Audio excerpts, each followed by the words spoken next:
জীবনের প্রতিটি সংকটকে যারা একটা নতুন সুযোগ হিসেবে দেখে, যারা পথের বাধা বিপত্তিকে কঠোর পরিশ্রম এবং তাদের মনোবল দ্বারা জয় করতে পারে, তাদের জীবনের গল্প শুধু তাদের নিজের নয়, বরং আমাদের সকলের জন্য এক অনুপ্রেরণার উৎস।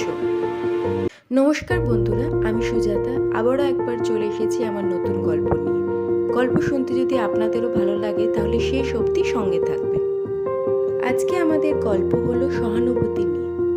দ্য থিপ স্টোরি এই গল্পটি নেওয়া হয়েছে বিখ্যাত লেখক আমাদের সকলের প্রিয় রাস্কিন বন্ডের ফুটপ্রিন্টস উইদাউট ফিট এই বইটি থেকে। কাহিনী শুরু হয় একজন 15 বছরের নাম না জানা বাচ্চা চোরের গল্প বলার মাধ্যমে। সে জানায় কিভাবে অরুণ নামে একটি ছেলে তার বিশ্বাস ও সহানুভূতির মাধ্যমে তার জীবনকে আমূল পরিবর্তন করে দিয়েছিল। অরুণ একজন নতুন লেখক যে শহরে একাকী বসবাস করে। একদিন সে একটা কুস্তির খেলা দেখতে যায় এবং হঠাৎ সেখানে তার সাথে একটি 15 বছরের বাচ্চার দেখা হয়। কথাবার্তার পর জানা যায় যে সে একটি অত্যন্ত গরিব ছেলে এবং কাজের সূত্রে বিভিন্ন জায়গায় ঘুরে বেড়াচ্ছে। আসলে সে ছিল একজন পাকা চোর যে কুস্তির খেলাতে নিজে পড়ে শিকার ধরতে এসেছিল। আর অরুণের সরল কথাবার্তা ও তার ব্যবহারে এই চোরটির কাছে তাকে মন মতো শিকার হিসেবে তুলে ধরেছে। এরপর ছেলেটি অরুণের সাথে গিয়ে তার বাড়িতে গিয়ে ওঠে। অরুণ তাকে খাবার দেয়, শোয়ার ব্যবস্থা করে দেয়।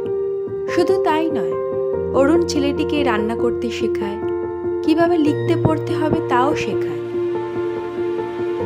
এইভাবেই জীবন চলছিল।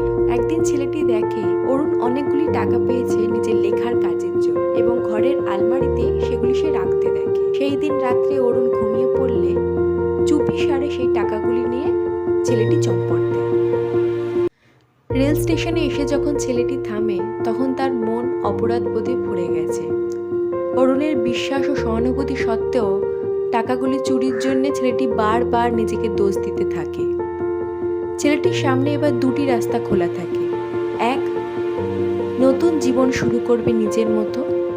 দুই, অরুণের কাছে ফিরে যাবে এবং দোষ স্বীকার করবে। শেষে মনের দ্বন্দ্ব ও উদ্বেগ কাটিয়ে অরুণের কাছে ফিরে যাওয়ার সিদ্ধান্তই নেয় ছেলেটি।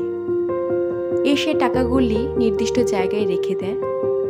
সকালে ঘুম থেকে উঠে অরুণ বুঝতে পারে যে টাকাগুলি জায়গাচ্যুত হয়েছে, কিন্তু তা সত্ত্বেও অরুণ ছেলেটির সাথে আগের মতোই ভালো ব্যবহার করতে থাকে। ছেলেটি তখন আবার অরুণের বড় মনের পরিচয় পায় এবং মনে মনে সে প্রতিজ্ঞা করে যে এই অসৎ পথ সে চিরকালের মতো ছেড়ে দেবে।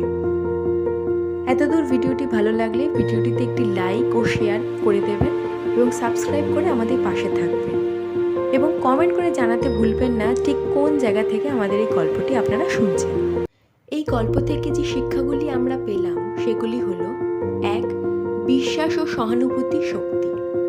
অরুণের ভালোবাসা ও সহানুভূতি ছেলেটির মননে এক গভীর রেখাপাত করেছিল, যা শেষ অবধি তাকে জীবনকে নতুনভাবে দেখতে শেখায়।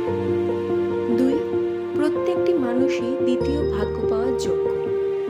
যে কোনো মানুষই তার জীবনে নতুন এবং ভালো পরিবর্তন আনতে পারে যদি তার আশেপাশের মানুষগুলি তার সাথে সমবেদনার সাথে ব্যবহার করে, কঠিন ব্যবহারের পরিবর্তে। 3. অপরাধ বোধ মানুষের জীবনে মুক্তির পথ হতে পারে। অরুণের ভালো ব্যবহার সত্ত্বেও ছেলেটি চুরি করায় তার মনে অপরাধ বোধে এমনভাবে তাকে দংশন করেছিল যে শেষ অবধি সে জীবনকে পরিবর্তন করার সিদ্ধান্ত নেয়। শেষে বলা যায়, গল্পের অরুণের মতো আমাদের আশেপাশে এমন অনেক মানুষ আছে যারা তাদের সামান্য সহানুভূতির মাধ্যমে অনেক মানুষের জীবন পাল্টে দিতে পারে, যা সকলের কাছে শিক্ষণীয়। যদি আজকের গল্পটি আপনাদের শুনতে ভালো লাগে তাহলে সঙ্গে থাকবেন। আবার আসছি